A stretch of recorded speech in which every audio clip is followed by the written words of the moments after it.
আমাকে ছেড়ে খাও হে শকুন, হে সীমান্তের শকুন, এক্ষুনি ছিঁড়ে খাও আমাকে। হে আটলান্টিকের ঈগল, শিগগির খুবলে খাও আমাকে। হে বৈকাল হ্রদের বাজ, আঁচড়ে কামড়ে ছিন্ন ভিন্ন করো আমাকে। আমার রক্তরসে শুধু অসহায়ত্ব আর অভাব। কাগজের কামলারা তারে আদর করে মুদ্রাস্মৃতি ডাকে। ঋণের চাপে নীল হয়ে যাচ্ছে আমার অনুচক্রিকা। সংসার চালাতে অন্তরে হয় ইন্টারনাল ব্লিডিং। কি আশ্চর্য, তবুও আমি মরছি না। ওদিকে দুজখের ভয়ে আত্মহত্যা করবারও সাহস পাই না আমি। খোদাকে বললাম আমি মরতে চাই। তিনি বললেন, বেঁচে আছো কে বলল? সহস্রাব্দ উন্নয়নের সাক্ষী হিসেবে রাজা তোমাকে মমি করে রেখেছেন। বাজারে দীর্ঘশ্বাস ফেললে নাকি রাজ্যের ভীষণ বদনাম হয়। রাজারও মন খারাপ হয় খুব।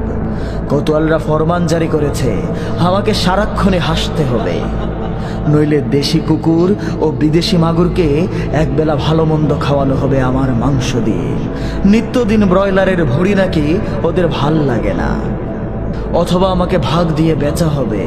মানুষেরও তো মানুষ খাওয়ার স্বাদ হতে পারে, তাই না? ভাগ্যিস তা বিদেশি সুপার শপে বিক্রি হবে না। দেশি মানুষেরই তো হক বেশি আমাকে খাওয়ার।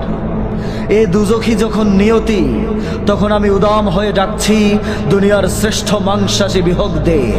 হে ঈগল, চিল ও ভয়ঙ্কর বাজেরা, হে সাম্রাজ্যবাদী সাহসী শকুনিরা, তোমরা F-35 মতো, MiG-29 মতো দল বেঁধে হামলে পড়ো আমার বুকে। আমার রান, থান, চক্ষু, কলিজা আজ সব তোমাদের গনিমতের মাল। দেশি শুয়োর খুবলে খাওয়ার আগেই আমার ইচ্ছে মতো ছেড়ে খাও তোমরা।